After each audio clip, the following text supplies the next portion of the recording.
Right. 28வது சங்கீதத்திலிருந்து ஒரு வசனங்களை பார்க்க போகிறோம்.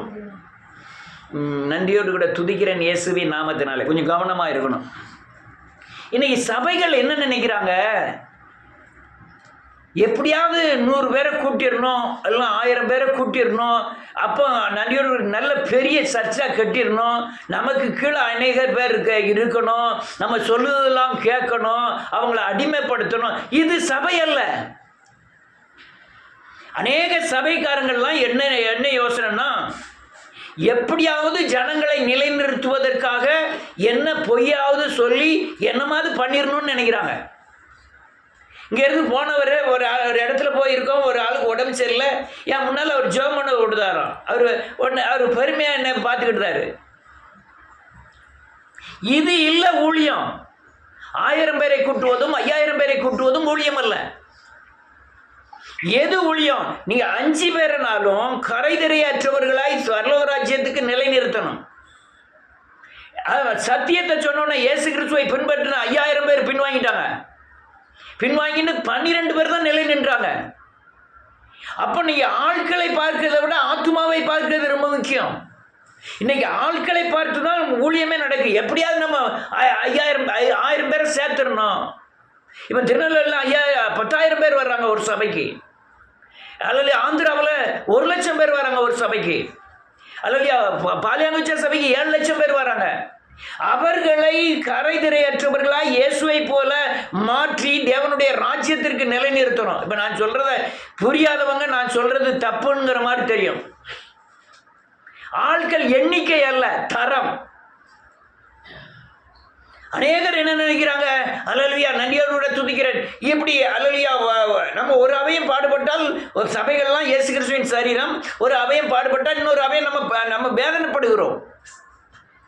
அந்த ஒரு சரீரத்தில் ஒரு அவயம் அழுகி தொங்கும் போது இன்னொரு சரீரத்துக்கு வலிக்கணும். அப்போ என்ன அர்த்தம்னா, இப்படியெல்லாம் இருக்காங்களேன்னு சொல்லி தான் நம்ம சொல்றோமே தவிர ஆட்களை தாக்குறது அல்ல. ஆங்களுடைய பிசாசின் கிரியைகளை தாக்குகிறோம், அந்திகிறிஸ்துவை தாக்குகிறோம். முகமுகமாய் பேதுருவோடு பவுல் சொன்னார், அல்லேலூயா மாயமாலம் பண்ணுகிறாய் அப்படின்ட்டு நேருக்கு நேர் சொன்னார். பேதுரு எப்படிப்பட்ட ஆள் தெரியுமா? சீனியர். அல்லேலூயா பவுல் ரட்சிக்கப்படுறதுக்கு முந்தைய தேவனோடு 3 வருஷம் அவரோடு கூட உலாவின மனுஷனை நேருக்கு நேர் கடிந்து கொண்டார். அப்போ ஒரு கள்ள உபதேசத்தை நேருக்கு நேர் கடிந்து கொள்ள வேண்டும், மனுஷனை அல்ல. இன்னைக்கு என்ன நடக்கு? நன்றியோடு கூட துதிக்கிறேன் இயேசுவின் நாமத்தினாலே. நீங்க சரியானபடி சத்தியங்களை சொல்லும் போது பல அது கடைசி ஓடி வரவங்க குறையதான் இருப்பாங்க. சத்தியம் வளரும். ஒரு இது கிறிஸ்துவம் என்பது மதம் அல்ல, இது ஒரு வாழ்க்கை முறை. ஒரு ராஜ்யத்திற்கு ஏற்றபடி வாழ்க்கை முறை. பரலோக ராஜ்யத்துக்கு நாம் ஆயத்தமாக்குகிறோம். அல்லேலூயா இயேசுவை போல மாற்றுகிறோம். சாபத்திலிருந்து தூக்கி எடுத்து கரைதிரையற்றவர்களாய் பிசாசை ஜெயிக்க பலன் பெற்றவர்களாய் இந்த பூமியில அல்லேலூயா சுகபோகமாய் சமாதானமாய் விடுதலையாய் வாழ்ந்து பரலோக வாழ்க்கையை பூமியில வாழ்ந்து ஆவியான ஒரு ஆலோசனைக்கு உட்பட்டு வாழ்ந்து நம் பூமியில ஜெயிக்கிறவர்களாய் காணப்படணும்னு வெளிப்படுத்தின விசேஷத்தில் எழுதப்பட்டிருக்கிறது. இதுதான் சபையை தவிர அல்லையா நாம் எத்தனையோ ஊழியர் மீட்டிங் எல்லாம் போயிருக்கேன். எத்தனை பேர் வராங்க? 5 குடும்பம் வருது, 50 குடும்பம் வர்றவர் என்னையை பார்த்து ஆஹான்னு சிரிக்கிறாரு, நான் அவரை பார்த்து சிரிக்கிறேன். நீ 50 குடும்பம் வருது ஐயா, ஒரு ஆளையாவது நீ கரைதிரையற்றவர்களா நிலைநிறுத்திற நேதான் வேதனை தான். நீ தேவனை சார்ந்து தேவ சத்தியங்களை போதிக்கும் போது வேதனையே கிடையாது. எவர் வந்தான்னா எவர் போனான்னா நீ சத்தியத்தில் நிலைநிறுத்துவதற்காக பிரயாசப்படணும், அவ்வளவுதான். அல்லேலூயா.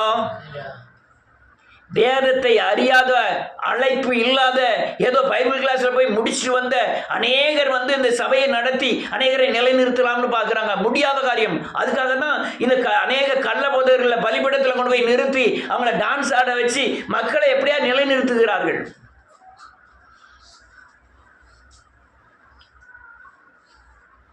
அல்லேலூயா.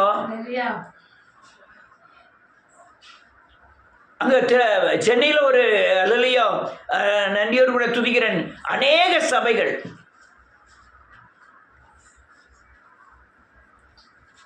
தேவனுடைய ராஜ்யத்திற்காய் நிலைநிறுத்தல.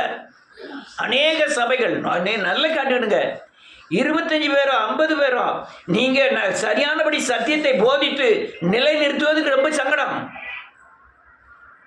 அதே மாதிரி காணிக்கை பிச்சை ஆகிட்டாங்க. காணிக்கை மனமுகந்து தரணும். அல்லேலூயா. காணிக்கை அல்லேலூயா நன்றியோடு கூட துதிக்கிறேன் இயேசுவின் நாமத்தினாலே.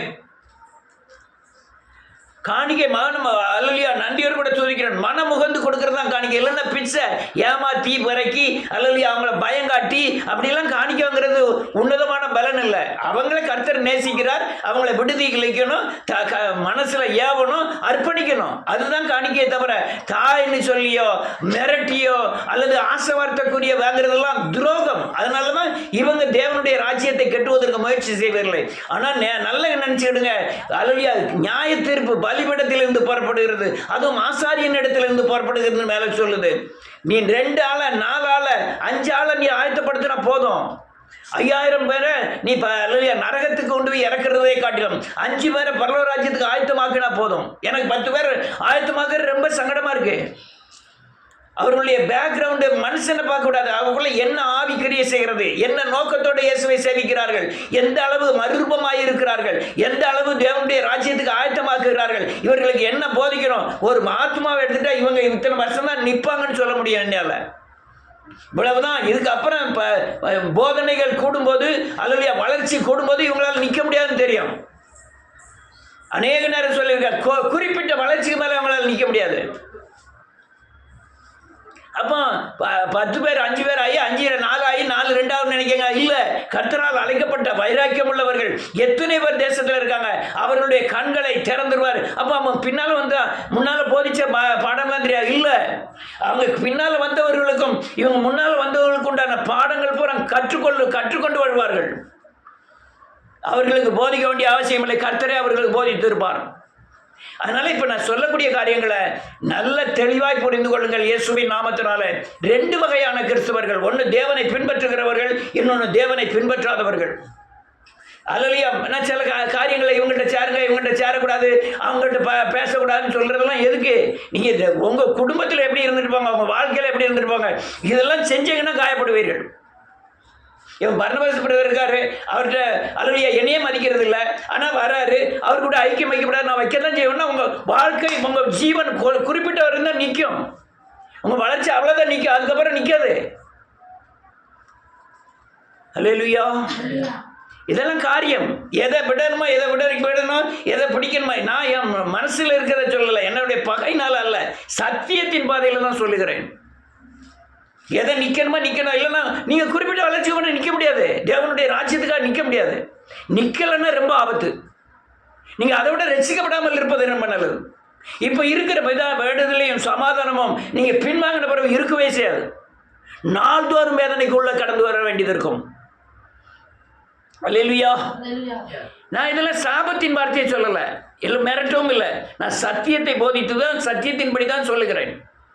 ஒரு ஓட்டத்தில் ஓடிக்கிட்டு இருக்கீங்க, நீங்கள் எந்த சபையில் இருந்தாலும் சரி, உங்கள் ஆவிக்குரிய வளர்ச்சி இல்லைன்னா, முதுமை அல்லேலூயா இயேசுவை போல மாறலைன்னா, நீங்கள் போகிற பாதை விக்கிரகத்தின் பாதை.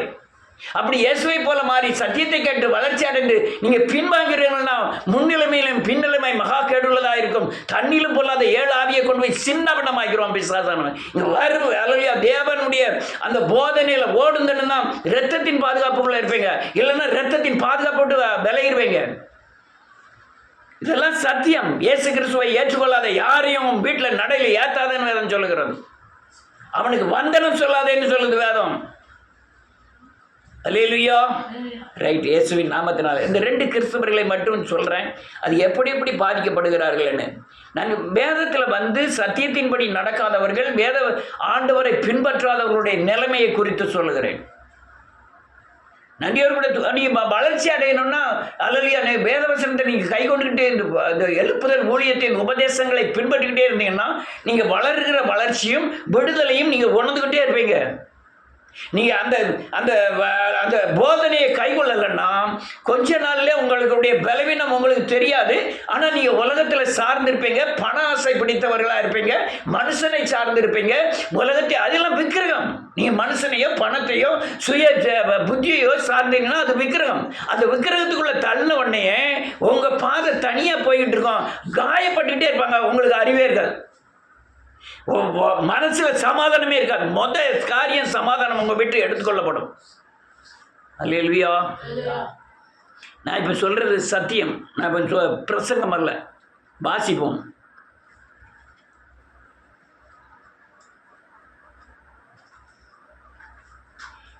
மூணாவது வசனம்.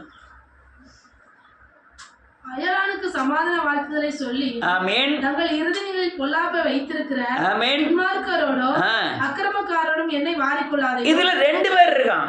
ஒன்னு அபிவிசுவாசி, இன்னொன்று விசுவாசி. ஜெபம் பண்ணதான், ஆண்டவரே இந்த துன்மார்க்கனோடு என்னுடைய அல்லது என்னையும் அவனோடு கூட வாரிக்கொள்ளாதீங்கன்னு என்ன அர்த்தம்? இந்த உலக பாடுகளுக்கு என்னை உட்படுத்தாதீங்க.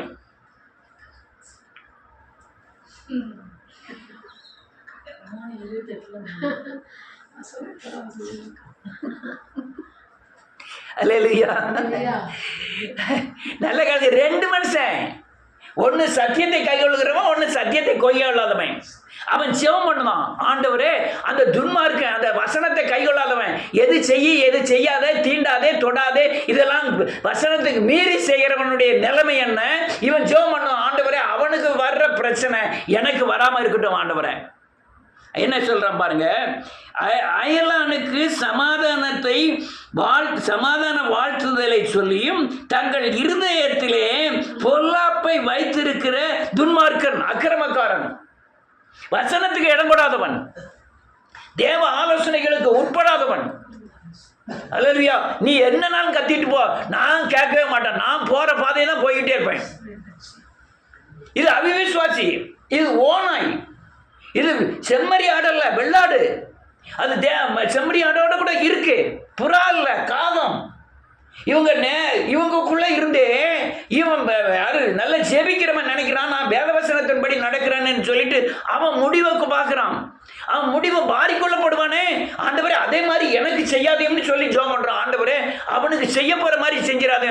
ஏன்னா அவன்கிட்ட என்ன இருக்குன்னா, அல்லேலூயா, நான் வாழ்த்து சொல்றேன், நான் அவன்கிட்ட அதெல்லாம் தான் வாழ்த்து சொல்றேன். அவன் என்ன நினைக்கிறான், எனக்கு பொல்லாப்பு வைத்திருக்கிறான், அல்லேலூயா, துன்மார்க்கனா இருக்கான், அக்கிரமக்காரனா இருக்கான். நீ யாரா இருந்தாலும் சரி, நான் கத்திக்கிட்டு போற மாதிரி தான் தெரியும். நான் சொல்லுது கத்து என் வார்த்தை இல்லை, வேத வசனம். நான் உங்களை நடங்கன்னு சொல்றது எனக்காக அல்ல. நீங்க பிசாசை ஜெயித்து சமாதானத்தோடு பூமியில் வாழணும். உங்க வாழ்க்கை கழிஞ்சு போச்சு, உங்க பிள்ளைகள் வாழ்க்கை எப்படி கடக்கும்னே தெரியல. அந்த அளவுக்கு கொடுமையா உலகம் மாறிக்கிட்டு இருக்கு. அல்லேலூயா. கொடுமையா மாறிக்கிட்டு இருக்கு. நடந்து போகும்போதே கையில் இருக்கிற பிச்சு போடுவான். இந்த கவர்மெண்ட் எல்லாம் ஒண்ணுமே கண்டுக்கிடாது. இன்னைக்கு நடக்கிறது வடநாட்டில் அநேக கிறிஸ்துவர் வீட்டில் நடக்கிறது அதான். பள்ளிக்கூடத்துக்கு போய் இடிக்கான், கவர்மெண்ட் கண்டுக்கிட மாட்டேங்குது. அதே தான் எல்லாருக்கும் நடக்க ஆரம்பிக்கும். நானே சொன்ன மாதிரி ஒரு இடத்துல அல்லேலூயா, லவ் பண்ணது தப்பு இல்லைன்னு சொல்லி ஒரு நாட்டில் நடக்கு. 2 பொண்டாட்டி கட்டினாலும் அது தப்பு இல்லைன்னு நடக்கு. டான்ஸ் பண்ணாலும் தப்பு இல்லைன்னு நடக்கு. ஒவ்வொரு நாடுகளில் அப்படி நடக்கு. எல்லா நாடுகளையும் நடக்க, மொத்தமும் தமிழ்நாட்டில் நடக்கு. எல்லா நாட்டிலையும் அது தப்பு. 2 ஆணும் கல்யாணம் முடிக்க தப்பு இல்லைன்னு கவர்மெண்டே சட்டம் போட்டிருக்கான். சபையில் அல்லேலூயா கல்யாணம் நடக்க ஆணுக்கும் பெண்ணுக்கும். ஆனால் அது தப்பு இல்லைன்னு எல்லாரும் பிரசங்கிக்கப்படுது, அதுக்கு வசனங்கள் போதிக்கப்படுகிறது. ஆனால் அந்த காரியம் இந்தியா தமிழ்நாட்டில் நடக்கு. அல்லேலூயா. துன்மார்க்கம் பெருகிட்டு இருக்கே. வேதம் சொல்லுது, அல்லேலூயா. நான் அப்படிதான் நினைக்கிறேன். என் பக்கத்துல தான் உட்காந்துருக்கான் சகோதரன், அவன் வேத வசனத்தை கை கொள்றது இல்லை, ஜெபம் பண்றது இல்லை, கர்த்தருக்கு பயப்படுறது இல்லை, அவன் துன்மார்க்கமா இருக்கான், அக்கிரமக்காரனா இருக்கான். நான் ஒன்று சொல்றதுக்கு அவன் இருதயத்தில் வேற ஒன்று நினைக்கான். அவனை வாரிக்கொள்ள போகிறீர். அவனை வாரிக்கொள்ளும் போது என்னையும் அவன் கூட வாரிக்கொள்ளாதையும். திடீர்னு அழுதக்கூடாது. 4வது வசனம். அவர்களுடைய கிரியைகளுக்கும் ஆமென், அவர்களுடைய நடத்தைகளின் பொல்லாங்குக்கும் அவர்களுக்கு செய்யும். என்ன சொல்றான் பாருங்க. வேத வசனத்தின்படி நீ நடக்கலன்னா அதுக்குண்டான பதில் வரும். உன் இருதயம் உன்னை நீதிபதி நீதி செய்கிறவனை நிர்ணயிக்கணும். உன் இருதயம் உன்னை குற்றவாளியாக தீர்க்க கூடாது. என் இருதயத்துக்கு தெரியும் நான் நல்லவனா கெட்டவனான்னு. அது பதில் சொல்ல யார் வெளியே வந்து சொல்ல வேண்டிய அவசியமே இல்லை. தப்பு செய்யும்போது இருதயம் சொல்லுதா இல்லையா, இது தப்பு, இது தொடாதன்னு சொல்லுதா இல்லையா, அதுதான் நியாயாதிபதி. நீ அதை செய்யறதுக்கு மீறினா காயப்படுவீர்கள். அல்லேலூயா. வேதம் தெளிவாக சொல்லுது, அவருடைய கிரியைகளுக்கும் அவருடைய நடக்கைகளின் பொல்லாங்குக்கும் தக்கதாக அவர்களுக்கு செய்யும், அவர்கள் கைகளின் செய்கைக்கு தக்கதாக அவர்களுக்கு அழியும், அவர்களுக்கு சரிக்கு சரி கட்டும் ஆண்டவரை. இதுல பெரிய காரியம் என்னன்னு தெரியுமா? இந்த அல்லையா நடிகர், இந்த நீதிமானா இருக்கிறவன், செம்மையான பாதையில நடக்கிறவன், இயேசுவை போல நடக்கிறவன் இந்த பூமியில அநேக உபத்திரவம் படுவான், ஆனால் சமாதானமாக இருப்பான். ஆனால் இந்த தேவ வசனத்தின்படி நடக்காதவன், அல்லையா பொல்லாங்கன், துன்மார்க்கமாய் நடக்கிறவன், இருதயத்தில் ஒன்று வெளியே வாயில் ஒன்று பேசுகிறவன், அல்லையா தேவன் சரிக்கு சரி கட்டுகிறார் அதை செய்கிறவன், ஆனா அவனுக்கு எவ்வளவு வந்தாலும் காணாது.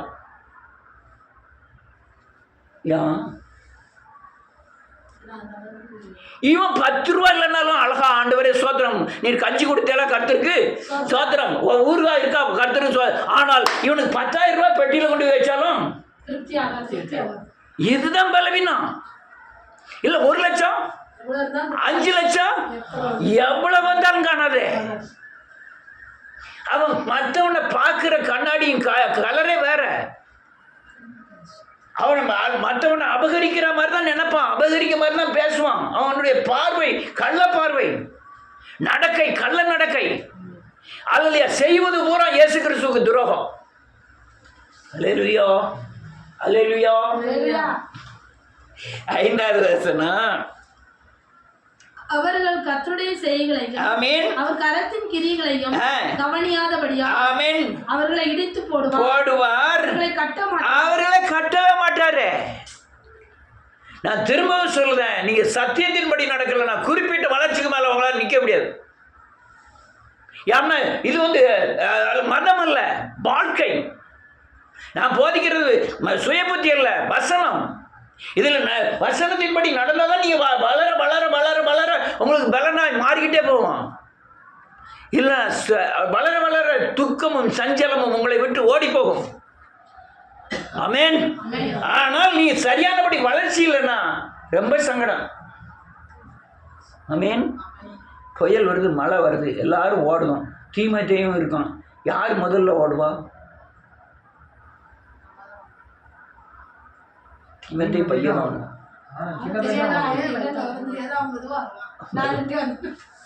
வேண்டாம், இப்படி வச்சு கூட வேண்டாம். நானும் காலை போய் வேலை இருக்கேன், நீங்கள் எல்லாரும் ஓடுதியா? யார் முதல்ல ஓடுவா? நீங்கள் தான் ஓடுவியா? காலை பையாக நானும் எங்கே ஓடுவோம்? பையோடைய எங்கள் தொப்பே தூக்கிட்டு ஓடுறதுக்கு இல்லையா? அதை விட தாவீதையா எங்களோட பின்னால ஓடுவார்.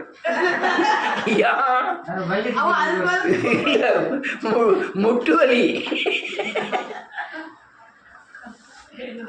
இல்லையா? நீ யாரோ எவ்வளமோ என்ன செய்கிறீங்களோ, என்ன நினைக்கிறீங்களோ, என்னன்னு நீங்கள் கர்த்தருக்கு உகந்தவர்களாய் கர்த்தர் வேத வசனத்தின்படி ஜெபித்து வேத வசனத்தை கைகொண்டு வாழ்ந்தால் மட்டும்தான் எதிர்காலம் உங்களுக்கு ஆசீர்வாதமாய் பாதுகாப்பாய் விடுதலையாய் இருக்குமே தவிர இல்லைன்னா இந்த காரியங்களுக்கு ஏற்ற எதிர்காலம் அமையும். நீங்கள் கடந்த நாட்களில் எப்படி நினைக்கிறீங்களோ வாழ்கிறீங்களோ அதுக்கு தகுந்தனா அவங்க எதிர்காலமே அமையும். அல்லேலூயா. இல்லைன்னா நான் யார் பார்க்க என்ன கேட்க முடியும்? யார் என்னை கேட்க முடியும்? அப்படிலாம் நடந்தா உன் செய்கைக்கு தக்கதான பலன் பின்னால சரி கட்டப்படும். அல்லேலூயா. நல்ல வேலை, நான் ரசிக்கப்படுவதற்கு முந்தி செஞ்ச காரியங்களுக்கு நீதிக்கு நீதி சரி கட்டலை. ஏன் தெரியுமா? நான் பாவத்தை அறிக்கை செய்தோன்னே தண்டனை அவர் என்ன செய்தாரு? ஏற்றுக்கொண்டார். நான் அநேக நேரம் துக்கப்படுவதுண்டு. என் பையனை நான் தூக்குனதே கிடையாது. என்ன கொடுமை! கொடுமையான காலம் இல்லை, கொடுமையான மனுஷன். அல்லேலூயா. கொடுமையான மனுஷன்.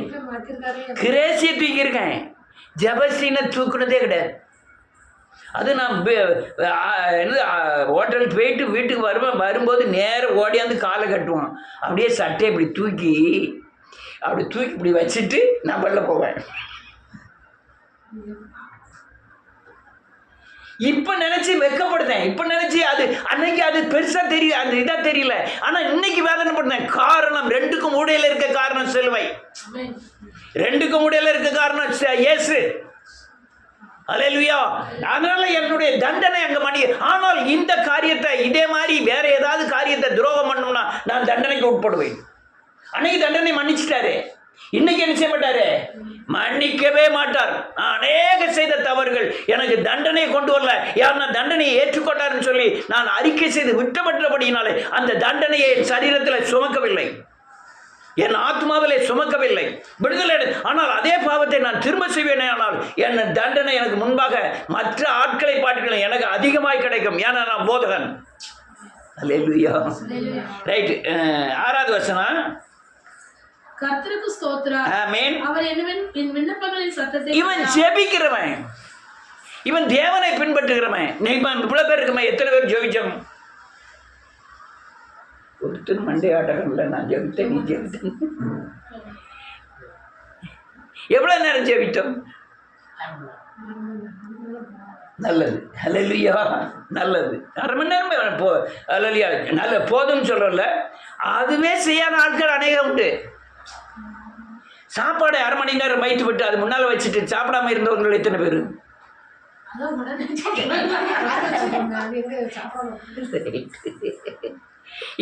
இவன் ஜெபிக்கிறவன். நான் முன்னால சொன்னவன் ஜெபிக்காதவன், துன்மார்க்கன், அல்லேலூயா, பொல்லாங்கு செய்கிறவன். இவன் ஜெபிக்கிறவன். என்ன சொல்றான்?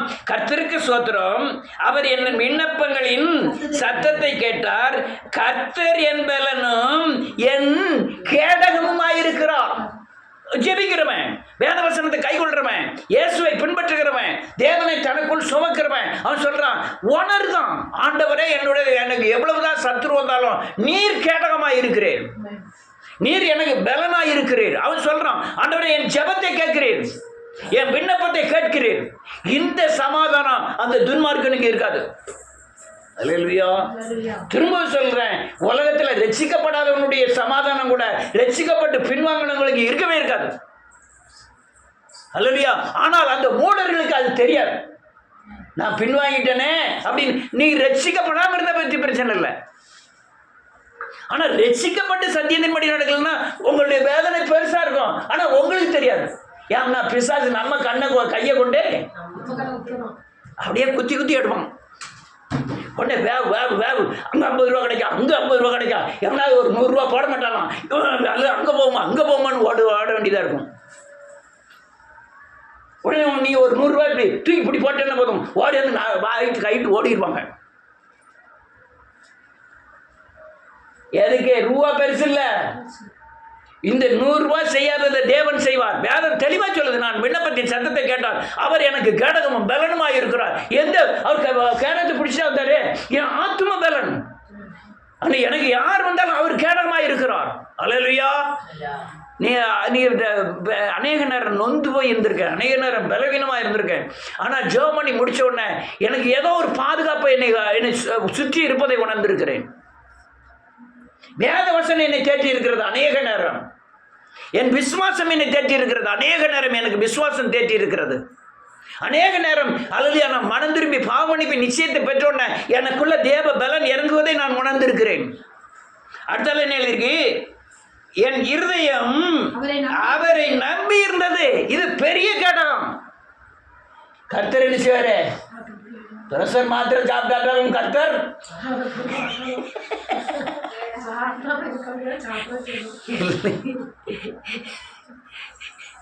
ரைட்டு. அது இல்லை, நீங்கள் கண்ட்ரோல் பண்ணுறதை பற்றி பிரச்சனை இல்லை. ஆனால் உப்பு எல்லாம் சேர்த்துக்கிட்டு எண்ணெயெல்லாம் சேர்த்துக்கிட்டு காலியாகிடும். ஆனால் அதுக்கு உண்டான கண்டிஷன் நிறைய இருக்குது. அப்பளம் சாப்பிடக்கூடாது, உப்பு சாப்பிடக்கூடாது, வாக்கிங் போகணும், அப்படின்லாம் பல காரியங்கள் இருக்குது. அது ப்ரெஷர் வரக்கூடிய எந்த பொருளையும் நீங்கள் தொடக்கூடாது. அப்படி இருந்தீங்கன்னா கொஞ்சம் கண்ட்ரோலாக இருக்கும். ஆனால் இப்படியாவது எழுந்திரிச்சு இவ்வளோ வேணால் ஊறுகாய் சாப்பிட்டாலே போதும், ஆட்டோமேட்டிக்காக ப்ரெஷர் கூடிடும். கோவப்பட்டாலே போதும், சஞ்சலப்பட்டாலே போதும், ப்ரெஷர் ஆட்டோமேட்டிக்காக கூடிடும். அப்போ நான் ப்ரெஷரோட பேசணும்னு நினைக்கிறோம் இல்லை. வேதம் தெளிவாக சொல்லுது, என் இருதயம் ஆவியரை நம்பி இருந்தது. நீங்கள் நம்புங்க பார்ப்போம். நீ யாரை நம்புதீங்க? காலே பையன் பார்த்து விட்டாரு நம்மள. உங்களுக்கு நான் பையன் இருக்கான், பையன் மாதம் ஒரு 5000 ரூபா கொடுத்து வேலைப்படுத்தி விடுவான். அல்ல இல்லையா? யாரையா நம்புதான்? என் பலத்தை நம்புறமா? நீ எதை நம்பினாலும் தோற்று போவீங்க உலகத்துல. அவன் விசுவாசிச்சு மனசுல இருதயத்தில் முழு இருதயத்தோட சொல்லுவான், என் இருதயம் ஆண்டவரை நம்பிக்கிட்டு இருக்கோம்.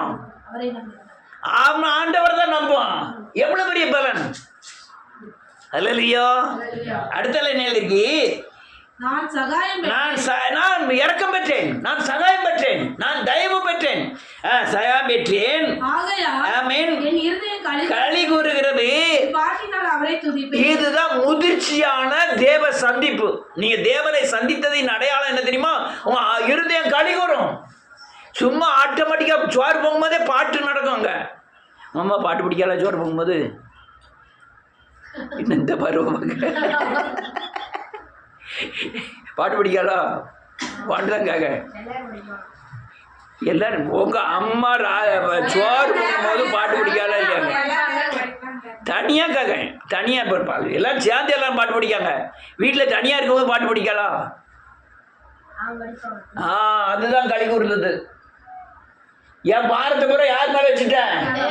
அவர் பார்த்து கொடுவார். அதான் களி கூறுறது. என் ஆத்மா மகிழ்ச்சியா இருக்கு, என் ஆத்மா சந்தோஷமா இருக்கு. இது அந்த துன்மார்க்கனுக்கு வரவே செய்யாது. அவன் எப்பவும் துன்மார்க்கத்தில் இருக்கிறதுனால அவன் தேவையோடு தான் இருப்பான். என்னைக்குனாலும் தேவையோடு இருப்பான். 10 லட்சம் ரூபாய் கொண்டு கொடுங்களேன், எனக்கு 100 லட்சம் ரூபாய் வேணுமா? ஆனா இவன் பிச்சை எடுக்கட்டுமே, சமாதானமா இருப்பான். நான் ஒரு வீடியோ பார்த்தேன், ஒரு பொம்பளை பிச்சை இருக்கா. கர்த்தர் எல்லாம் பார்த்து விடுவாரியா. நீங்கள் அந்த வீடியோ பார்த்தீங்களா இல்லையா தெரியல. ஒரு பொம்பளை பிச்சை எடுத்துக்கிட்டு அவ சொல்ல, கர்த்தர் என்னை எல்லாம் சந்திக்கிறார். நான் எல்லாம் அவரு. இது எவ்வளோ பெரிய காரியம் தெரியுமா? நமக்கு இருக்கு இல்லாமல் பிச்சை எடுக்கிற பொம்பளை அடுத்த இடத்துல படுக்கிறதுக்கு இடம் இல்லை, சாப்பிடுறதுக்கு இடம் இல்லை. அவள் சொல்கிறா யாருன்னா அவள் தேவனை நம்புகிறாள், அவள் தேவனை நோக்கி கூப்பிடுதான். அடுத்த நேரத்துக்கு கர்த்தர் அவர்களுடைய பலன் அவரே நாம் அபிஷேகம் பண்ணினவனுக்கு அரணான அடைக்கலம். அவர்தான் 2 பேர்ல ஒருத்தன் துன்மார்க்கன், ஒருத்தன் ஜெபிக்கிறவனுக்கு அபிஷேகிக்கிறார். அபிஷேகத்தினாலே அவனுக்கு அரணான பலனா இருக்கிறார். எது அரணான பலன்னா? அபிஷேகிக்கிறார்னா எனக்குள்ள வந்துட்டார்னு அர்த்தம்.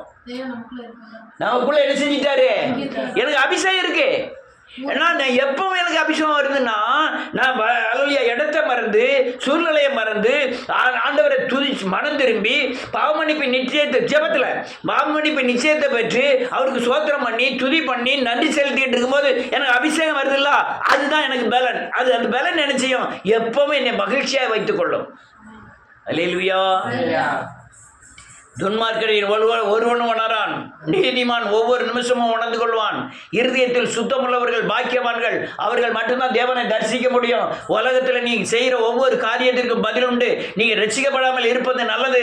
ரட்சிக்கப்பட்டால் கண்டிப்பாக நீங்கள் வேதவசனத்தை கைக்கொள்ளவில்லை என்றால் அதற்கேற்ற பலனும் கிரியையும் உங்களுக்கு வெளிப்படும். நீங்கள் யாராக இருந்தாலும் சரி, நான் பெரிய நீதிமானாக இருந்திருக்கிறேன், அல்லையா, நான் தான தர்மம் பண்ணி இருக்கிறேன், 1000 பேரை ரட்சிப்பதற்கு பயன்படுத்திருக்கா, இன்னைக்கு நான் துரோகம் பண்ணனா அந்த நீதி எனக்கு நினைக்கப்படுவது இல்லை. ஹலோ, நான் 1000 பேர் சுவாது போட்டேன்னு 1000 பேருக்கு அல்லையா சுவிசேஷத்தை சொல்லி மனம் திரும்பி இருக்கிறேன். ஒரே ஒரு தப்பு பண்ணிக்கிட்டுமா அந்த நீதி என்ன செய்யப்படுவதில்லை.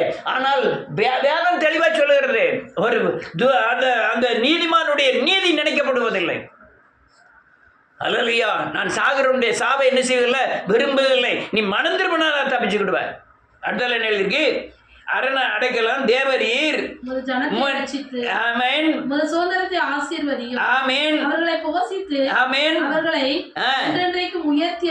வேத தொழிலா சொல்லுது, உமது ஜனத்தை ரட்சியும். இவன் அவனுக்கு துன்மார்க்கன்னு ஜெபம் பண்ணுவான். ஆண்டவரே, நம்ம ஜெபம் பண்ணுவோம், நம்ம எத்தனையோ சபைக்கு ஜெபம் பண்ணுவோம், ஆனால் யாருமே நமக்காக அப்படி ஜெபம் பண்ண, அப்படி ஜெபம் பண்ணதே தப்புன்னு நினைப்பான். நம்ம அடுத்த ஊழியக்காரருக்காக ஜெபம் பண்ணுவோம். ஆண்டவரே, ஊழியக்காரர் ரட்சிக்கப்படட்டும், அடுத்த சபை ரட்சிக்கப்படட்டும், அவங்க தப்பா நடக்கிற அது அவங்க போறோம். ஆண்டவரே ரட்சியும் சொல்லி ஜெபம் பண்றோம். அல்லேலூயா. வேதம் இவன் ஜெபம் பண்றான், ஆண்டவரே உமது ஜனம் ஆண்டவரே அவனை ரட்சியும். யாரு? அந்த துன்மார்க்கன், பொல்லாங்க, சத்தியத்தை கை கொள்ளாதவன், ஜெபம் பண்ணாதவன், வேதவசனத்தின்படி நடக்காதவன், மறுரூபமாகாதவன், இவன் பொல்லாங்க. இவனுக்கு நீ தண்டிக்க போறீர், இவனுடைய எதிர்காலம் பயங்கர சங்கடத்துக்கு உட்பட போகிறது. ஆனால் ஆண்டவரே அவனை என்ன செய்யும்? ரட்சியும். நான் அநேக நேரம் நினைப்பேன், நீ ஒரு ஆளுக்கு ஆசீர்வதி, அந்த ஆசீர்வாதத்துக்கு பாத்திரவானா இல்லைன்னா அந்த ஆசீர்வாதம் யார்கிட்ட வந்துருமா?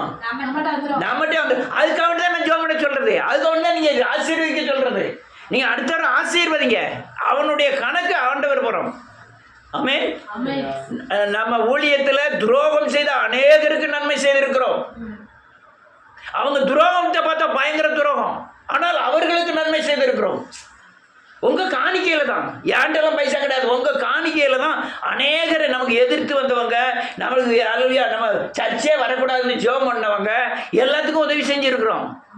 நான் இது கூட என்ன நினைக்கிறேன் தெரியுமா, எனக்கு சத்தியத்தை தெரிந்ததுனால அல்ல சத்தியத்தின்படி நடக்கிறதுனால அல்ல, தேவ கிருபை எனக்கு அப்படி செய்ய வைத்தது. அல்லேலூயா.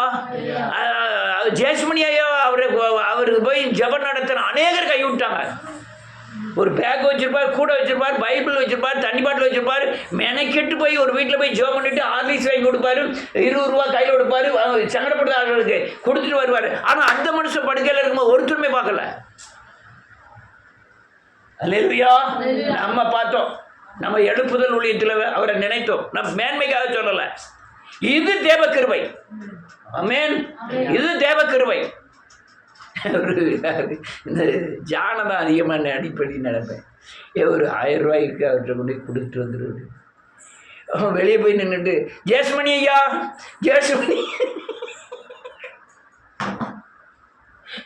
இவன் சின்ன பையன் தான், அப்படி ஜெயசுமணின்னு சொல்லலாமா, ஐயான்னு கூப்பிடணும். அவன் வெளியே வீட்டு வாசல், அவன் ஐயா குட்டி வீட்டில் அவர் உள்ளே இருக்கும்போது வெளியே போய் நின்றுக்கிட்டு, வெளியே ரோட்டர்கிட்ட நின்றுக்கிட்டு உள்ளே இருந்துக்கிட்டு, ஜெயசுமணி ஐயா, ஜெயசுமணி ஐயா, அவரே எந்திக்க முடியாது. எனக்கு இப்போ நல்லா இருந்து, என்னடே வச்சேன், நான் போய் வெளியே ரோட்டில் நின்றுக்கிட்டு ஜெயசுமணியா ஜெயசுமணியான்னு, அவர் வீடு எங்கே இருக்கு, ஜெயசுமணியா ஜெயசுமணியான்னு கூப்பிட்டு அவரு எந்திரிச்சு வந்தார். அதுக்கப்புறம் கொடுத்துட்டு வந்தார். அல்லேலூயா. விதைக்கிறேன், விதைக்கணும். என்ன செய்யறதுன்னா விதைக்கணும். ஒரு நாள் என்ன செய்வோம், அறுப்போம். ஆமென். நம்ம விதைக்கிறதெல்லாம், நான் ஓடி ஓடி வந்து உங்களுக்கெல்லாம் சுவிசேஷம் சொன்னது எதுக்கு தெரியுமா, விதைக்கிறேன். ஆனால் பலன் உங்கள்கிட்ட நான் எதிர்பார்க்கல. எங்கேயோ ஒரு இடத்துல நான் அறுப்பேன். அது பாளையங்கோட்டையில் இருக்கலாம், சென்னையில் இருக்கலாம், எங்கேயோ விதைக்கிறது. நம்ம என்ன செய்யணும், விதைச்சிக்கிட்டே இருக்க வேண்டியதான். அது பணமாக இருக்கலாம், உழைப்பாக இருக்கலாம், சத்தியமாக இருக்கலாம், அல்ல தேவ ஆலோசனையாக இருக்கலாம். ஒரு மனுஷனை நிலைநிறுத்துவதற்காக நீங்கள் பிரயாசப்பட்டனா உன் சந்ததி ஆசீர்வதிக்கப்படும். எனக்கு ஏயா வம்பு, பாளையங்கோட்டைக்கு இவ்வளோ வளையணுமா, என்ன பாருங்க, இன்னைக்கு முடியாச்சு, நாளைக்கு எப்படியாவது போய் ஆகணும். அது செவ்வாய்க்கிழமை வேற ஆரம்பிச்சாச்சு, செவ்வாய்க்கிழமை கண்டிப்பாக போய் ஆகணும். செவ்வாய்க்கிழமை அங்கே இருந்துட்டு புதன்கிழமை அங்கே இருந்துட்டு சாப்பிடாம நினச்ச மாதிரி சாப்பிட முடியுமா? வீட்டில் அவள் இருந்து ஒரு வாரமாக வீட்டில் பக்கத்தில் இருந்து, என்னையா என்ன வேணும், என்ன ஏது, நாங்கள் நெல்லிக்காயை ஜூஸ் போட்டிருக்கேன் குடிங்க, நான் இஞ்சியை இது பண்ணியிருக்கேன் குடிங்க, அப்படி யார் சொல்றா? இப்போ 3 நாள்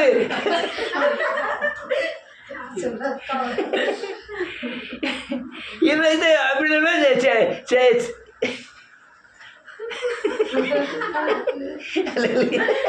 இது இது என்னுடைய நிலைமையை சொல்றேன். என்னங்க மண்டை அடிக்கா, வெளியே போகாதீங்க, நீ மலைக்கோட்டு போடாம வெளியே போக கூடாது. இப்ப இப்ப யார் சொல்லுதா, ஒருத்தர் நம்ம நிலைமை அதான். அல்லேலூயா. பசிக்கிற நேரத்தில் உடம்பு சரியில்லைன்னா எல்லாத்துக்கும் ஆள் இருக்கான். இப்போ 3 நாள் அங்கே 3 நாள் இங்கே. எதுக்கு எதுக்கு இந்த 3 நாள்ல இவ வந்தா தான் பார்க்க முடியுமா? கர்த்தர் என் நிலைமை புரிஞ்சு அவர் என்ன செய்வாரு, நடத்துவார் என்னை. இதுதான்யா துன்மார்க்கனாகிய அவிசுவாசிக்கும் விசுவாசிக்கிற ஜெபிக்கிற பிள்ளைகளுக்கும் உள்ள வித்தியாசம். ஆமென். உங்களை நடத்துவார். வேதம் சொல்லுங்க, திருப்பி சொல்றேன், எல்லாரும் சொல்லுங்க. கர்த்தரை நோக்கி ஸ்தோத்திரம் பண்ணினேன்.